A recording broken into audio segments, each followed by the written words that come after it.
Okay, dear students, come. Let us go for the next questions. Question number 143rd. That means 13 question we are doing of NMMS 2024. My question is if 3y degree and 120 degree are the adjacent angles of a rhombus, then value of y is. Now here I have pasted a rhombus. In the rhombus, all sides are equal. This is the property of the rhombus. And it's adjacent angles होते हैं बेटा साथ साथ वाले adjacent angles हैं, ये दोनों adjacent angles हैं, ये दोनों एडजेसेंट एंगल्स साथ साथ वाले एडजेसेंट एंगल्स होते हैं. इसके साथ ये वाला एडजेसेंट है, ऑपोजिट होते हैं ये आमने सामने वाले. तो एडजेसेंट एंगल्स कह रहे दे आर एक अगर ये 3y है तो दूसरा वाला आपका 120 है. So these are the adjacent angles. अगर ये दो एंगल्स दिए हैं तो आपको y की वैल्यू निकालनी है. तो adjacent angles of rhombus that is a parallelogram they are 180 degree. इनका सम 180 डिग्री होता है. ये प्रॉपर्टी होती है because rhombus is a parallelogram and adjacent angles जो होते हैं पैरेललोग्राम की, मैं प्रॉपर्टी लिख देती हूँ ताकि आपको ये दिमाग में रह जाए. Adjacent angles of a parallelogram are supplementary. ये सप्लीमेंट्री होते हैं.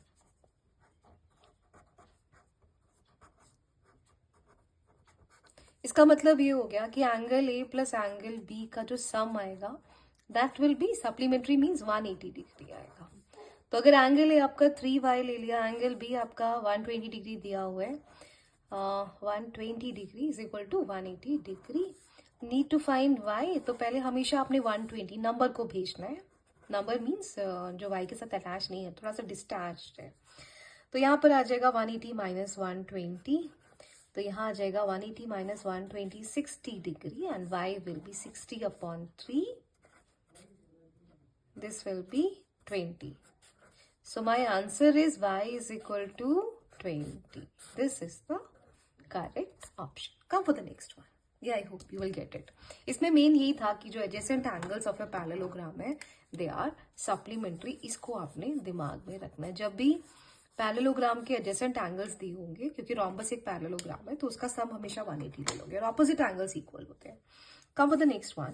1 plus 3 plus 5 plus 1 up to 17 का ये एक प्रॉपर्टी है कि sum of n odd numbers is equal to n square.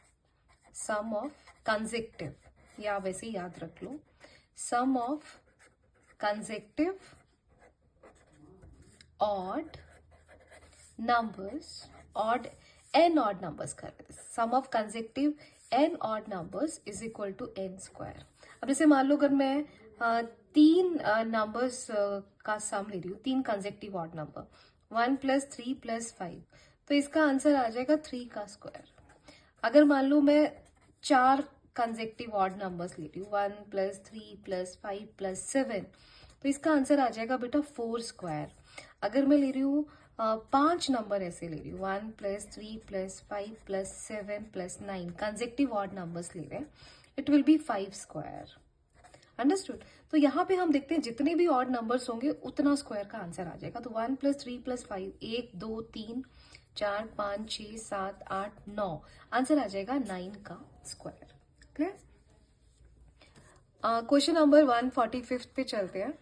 If 60% of a student in a school speak Punjabi, then what is the central angle of sector representing the students who speak Punjabi? अब central angle निकालना है मुझे sector का. Central angle of sector of Punjabi speaking students. Punjabi जो बच्चे बोलते हैं उनका सेंट्रल एंगल, सेक्टर का सेंट्रल एंगल क्या होगा? Punjabi speaking students.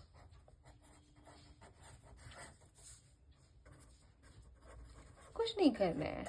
It will be 60% of 360, क्योंकि टोटल आपका 360 डिग्री का सेंट्रल एंगल होता है ना. अगर आप सर्कल को देखो पाई चार्ट में तो ये टोटल 360 डिग्री का. इस 360 डिग्री में से सेक्टर जो बनेगा वो आउट ऑफ 360 बनेगा. तो 60% of 360 will be the sector angle. तो 60 by 100, 60% multiplied by 360, 0 0 cancel, 0 0 cancel, 6 6 36, 18, 216 degree. तो आपके पास 216 डिग्री जो है वो आपके पास that will be the sector angle of the students who speak Punjabi. Come to the next one. I hope you got it, है ना?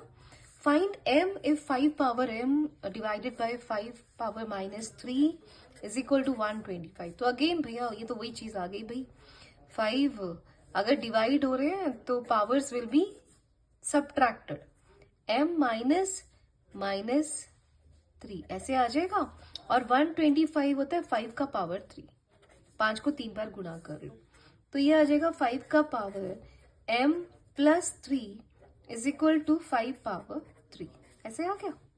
अब देखो बेसिस सेम है बच्चा, तो ये दोनों अगर दोनों तरफ इक्वालिटी का साइन है तो बेस भी सेम होना चाहिए, पावर्स भी सेम होनी चाहिए।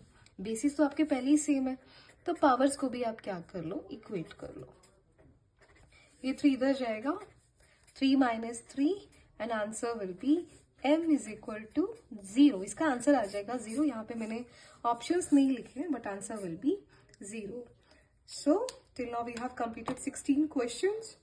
जल्दी जल्दी अपने 16 क्वेश्चंस रिवाइज कर लीजिए। मैं एनएमएमएस 2023-22 के क्वेश्चंस भी जल्दी आपके साथ शेयर करूंगी, तो आप अपनी रिवीजन जो है वो साथ साथ में मेरे साथ एनएमएमएस के पेपर के लिए करते चलो। थैंक यू बेटा।